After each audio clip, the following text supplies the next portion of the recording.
President Joe Biden saying in a call to Israel Prime Minister Benjamin Netanyahu, America's commitment to Israel's security is unwavering. And our own local leaders are reacting to the violence. Governor Kemp saying on Twitter, quote, "This is an egregious act of war upon our nation's greatest allies. The federal government must be swift and unequivocal. America stands with Israel and her people."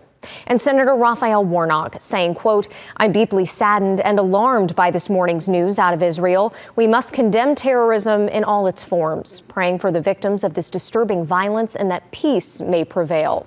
And Atlanta Mayor Dickens weighing in, saying, quote, "My condolences to the victims of these horrific acts of terror on the people of Israel. I join the Atlanta community in praying for the victims and an end to the violence as we condemn these attacks."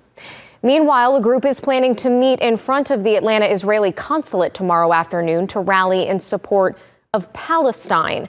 That event is being organized by the Party for Socialism and Liberation and the Palestinian Youth Movement. You can download the Atlanta News First app for updates as this global story continues to develop.